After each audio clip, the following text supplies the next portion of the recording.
আসসালামু আলাইকুম ওয়া রাহমাতুল্লাহি ওয়া বারাকাতুহু। সম্মানিত ভাই বোন, বাংলা ভাষাভাষী দেশে এবং প্রবাসে যে যেখানে দেখছেন, আজকে 17তম ক্লাস। আমরা কিন্তু কোরআনের খুব কাছে চলে গেছি। ইতিমধ্যে যতগুলো প্র্যাকটিস করেছি তা কোরআন থেকেই। গত ক্লাসে আপনারা যে বিষয়টি জানতে পেরেছেন তা হলো যজম। তাহলে যজম কি জিনিস? যজম হলো যে হরফে যজম হবে তার উপর একটা শূন্য দেয়া থাকবে, আর তাতে আমরা বুঝবো এই অক্ষরের একক উচ্চারিত হবে এবং এককটা হবে হসন্ত আকারে। যজমের হরফটি তার ডান পাশে, অর্থাৎ পূর্বের হরফ যেটা থাকে সেই হরফের সাথে মিলে উচ্চারিত হয়। আমরা এই বিষয়গুলো বারবার দেখার চেষ্টা করেছি। যজমের ক্ষেত্রে আমরা আরেকটু প্র্যাকটিসও করব, তার সাথে যজম কেন্দ্রিক আর একটি মৌলিক শিক্ষা সেটাও আমরা জেনে নেব, তার নাম হচ্ছে কলকলা শিক্ষা। কলকলা মানে হচ্ছে একটু ড্রপ খাওয়ার মতো।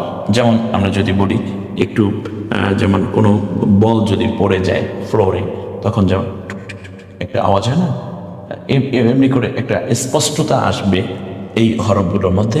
কলকলার হরফগুলো মোট 5টা: বা, জিম, দাল, ত, কফ।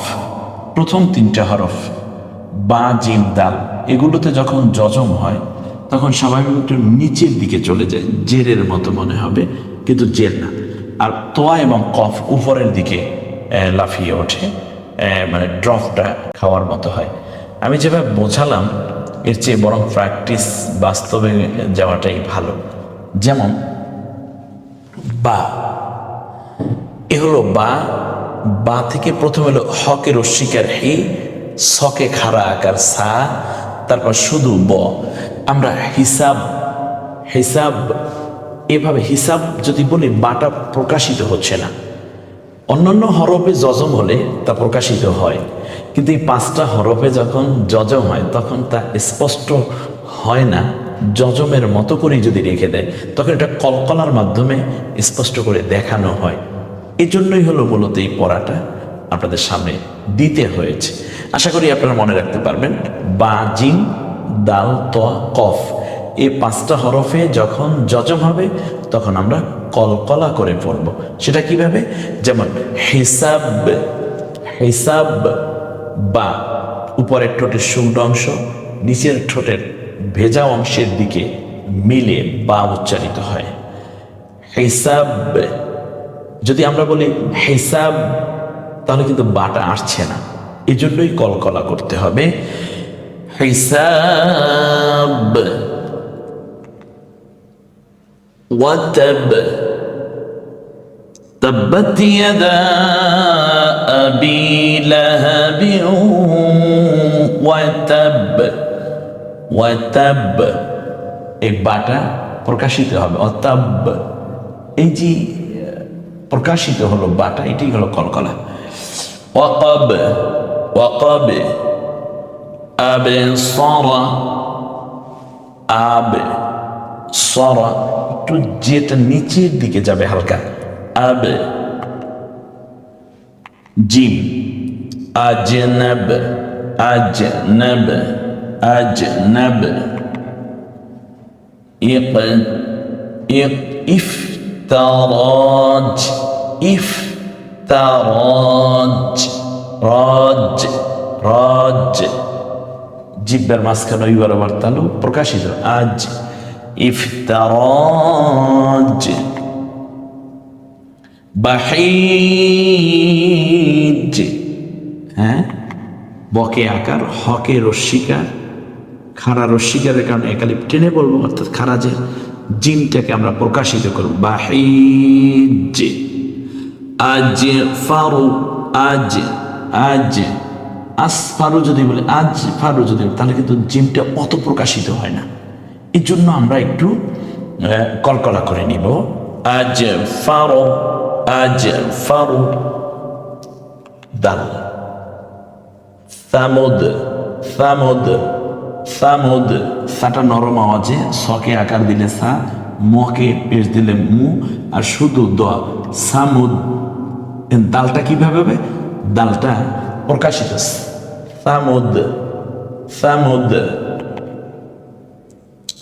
ইদা হাসাদ, এখানে খারা জবর, ইযা হাসাদ,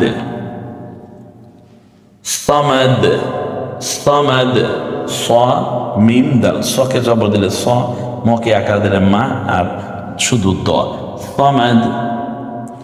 আহাদ, কুল হুয়াল্লাহু আহাদ, আহাদ, আহাদ, আহাদ যদি বলি তো দ যে আছে ওখানে বোঝা যায় না, এই জন্য আমরা এটা কলকলা আকারে দেখব।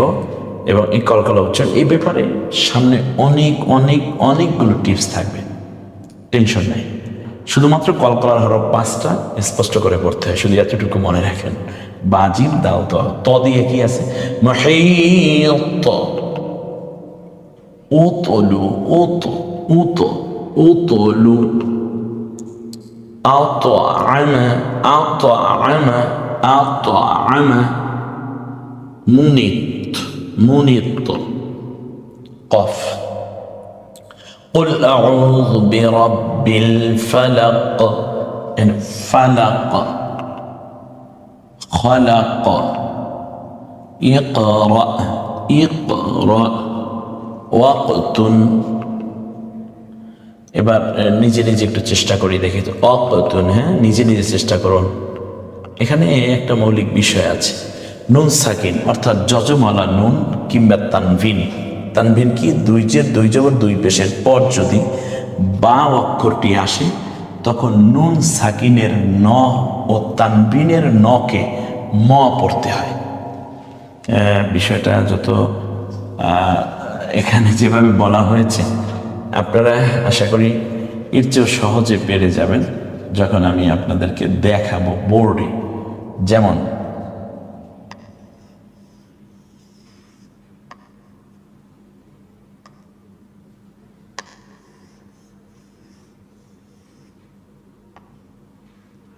এ হলো মকে রস্বীকার দিয়ে মি, তারপর শুধু ন মিলে কি হলো?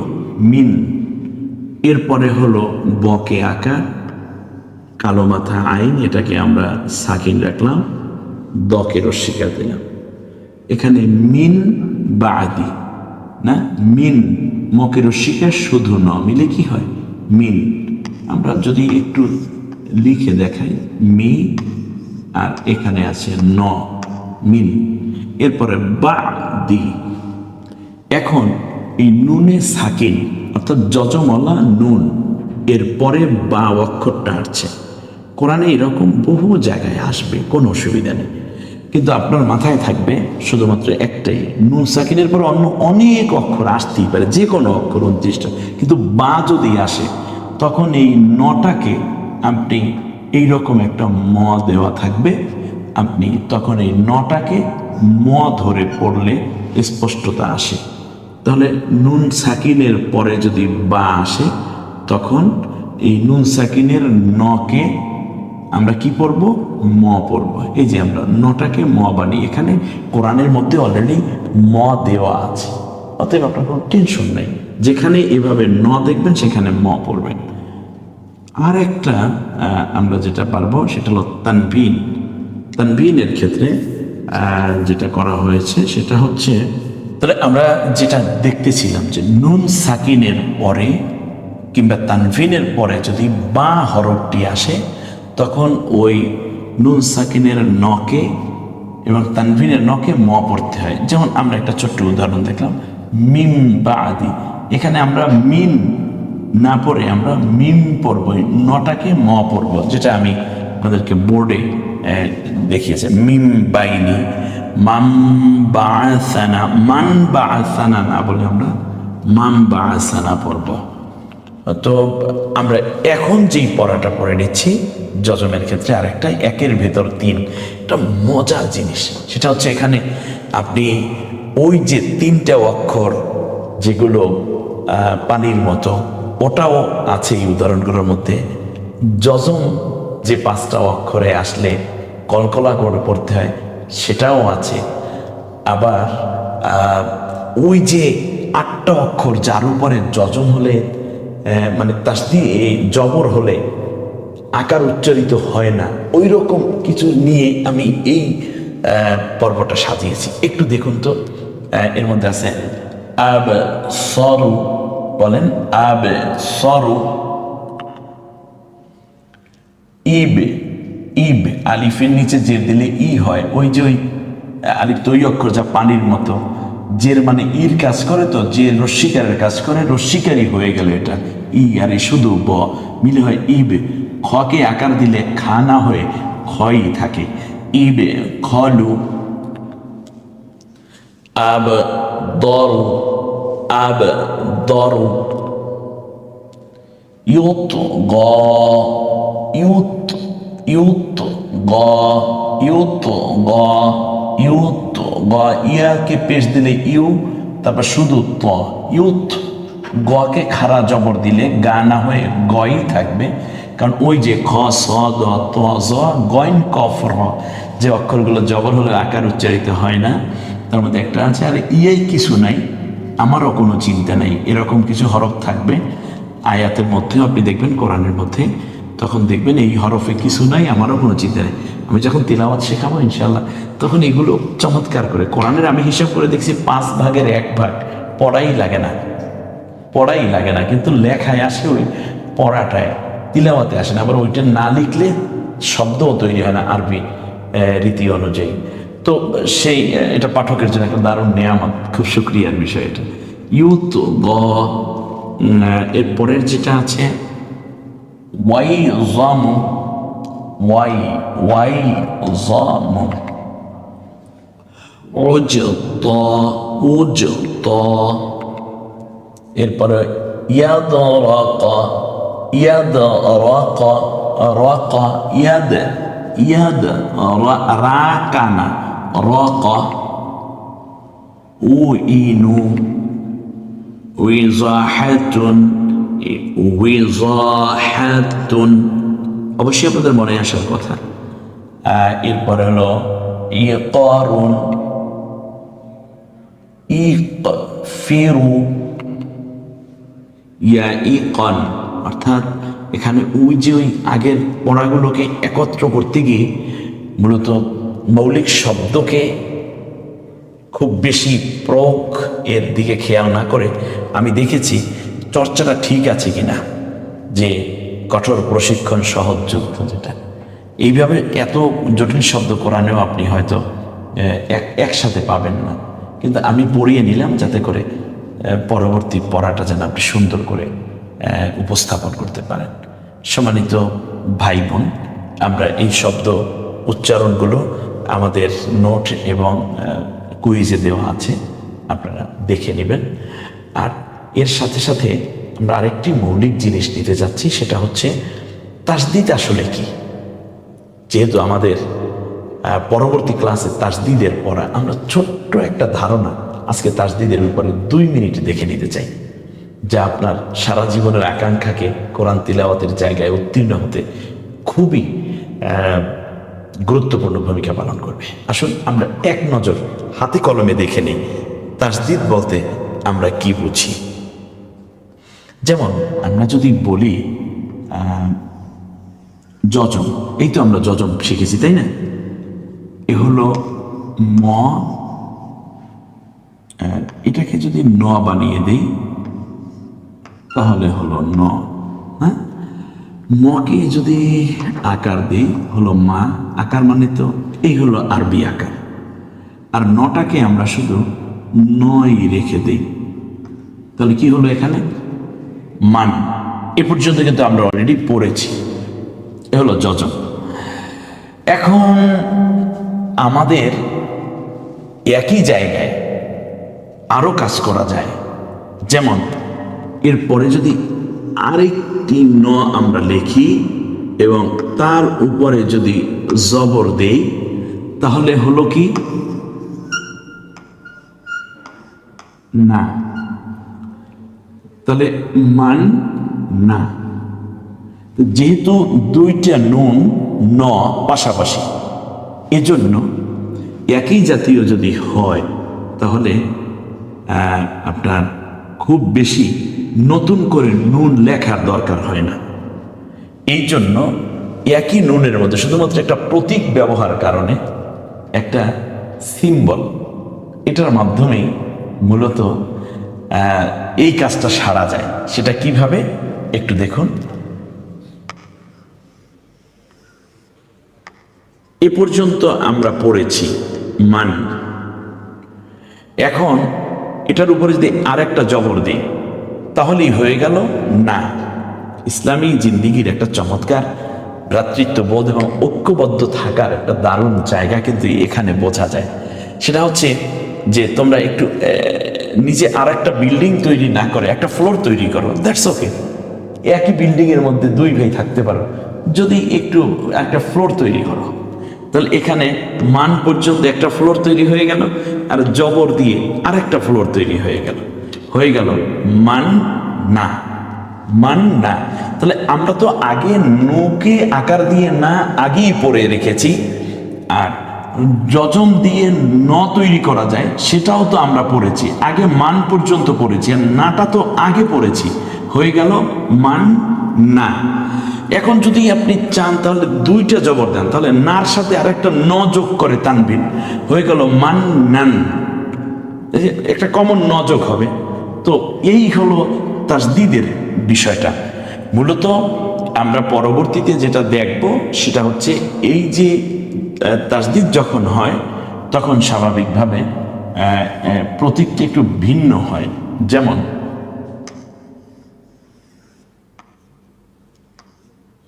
মান না, আমি যদি বলি আপনি মান নু বানান, এই তো। আমি যদি বলি মান নু না হয়ে মান নি বানান, তখন কি করবেন আপনি? জের দিবেন। আমি যদি বলি মান নি বানান, তাহলে মান নি মানে খারাজের। আমি যদি বলি মান নু বানান, কি হবে? মান নু। যদি বলি মান নুন বানান, তাহলে কি করেন আপনি? আর একটা পেশ দিলেই তো কমন একটা নজক হয়ে যায়, ওই টানবেন। অ্যাটলিস্ট হরকত এবং যজম শেখার পরে আমরা কিন্তু তাসদিদ অলরেডি শিখে ফেলেছি, শুধুমাত্র একটা জায়গায় নিয়ে আসছি। তাহলে তাসদিদটা কি? তাসদিদ হলো একই জাতীয় একটাই হরফ দুইবার উচ্চারণ হবে। তাহলে এ হলো মান, একবার উচ্চারণ হলো, আবার জবর দিয়ে আবার উচ্চারণ হলো না। তাহলে মান না। তাসদিদ যখন হয় প্রথমে যজমের মতো উচ্চারিত হবে, তারপর যেই হরকত আছে, অর্থাৎ জবর থাকলে আকার বলবো ওই অক্ষরে, জের থাকলে ওই অক্ষরে রস্যিকার বলবো, পেশ থাকলে ওই অক্ষরে রস্যুকার বলবো। প্রথমে যজমটা বলে নেব, তারপর যেই হরকত আছে বা তানবিন আছে সেটা বলবো। এটাই হলো তাসদিদ। কি সহজ একটা পড়া, তবে সিম্বলটা একটু চেঞ্জ হবে, যেহেতু তামাম দুনিয়ায় এইভাবেই লেখা, এই জন্য আমাদের বুঝবো এভাবে, কিন্তু পড়বো হচ্ছে মান, এই ডাব্লিউর মতো, তারপর একটা জবর, হয়ে গেল মান না। মূলত পড়াটা এই পড়াটাই, হ্যাঁ, কিন্তু সিম্বলটা শুধু চেঞ্জ হবে ডাব্লিউ এর মতো।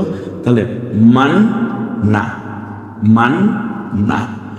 এটা নিয়েই আমাদের পরবর্তী ক্লাস, তাসদিদের ক্লাস, এক্সক্লুসিভ এবং অ্যাট্রাকটিভ। আশা করি আমাদের সাথে থাকবেন, অন্যকেও শেখান। আপনি যেভাবে শিখেছেন যজম এবং তাসদিদ, এটা শিখতে আপনার অনেক সময় লেগে গেছে এবং আপনি না বোঝার কারণে কোরআন শিখতে পারেননি। আপনি 70 বছরেও শিখতে পারেননি, 50 বছরেও পারেননি, 2 বছর ধরে ওস্তাদের কাছে পড়েও পারেননি। আবার কেউ কেউ হয়তো পেরেছে, আলহামদুলিল্লাহ। কিন্তু আপনি এখান থেকে হারিয়ে যাইয়েন না, আপনি আমাদের সাথে থাকুন। ইনশাআল্লাহ পরবর্তী ক্লাসে আমরা তাসদিদ নিয়ে একটা চমৎকার ক্লাস সাজিয়েছি। সেই ক্লাসে অবশ্যই আপনাকে আমি সাথে পাবো বলে দাওয়াত দিচ্ছি। আশা করছি আপনি অন্যকে উদ্বুদ্ধ করুন আমাদের এই ক্লাসে সংযুক্ত থাকার জন্য। আমরা সবাই থাকবো কোরআনের সাথে, চলবো মুক্তির পথে, রহমতের পথে, নাজাতের পথে। এ কামনা করে আজকের ক্লাস থেকে বিদায় নিচ্ছি। আসসালামু আলাইকুম ওয়া রাহমাতুল্লাহি ওয়া বারাকাতুহু।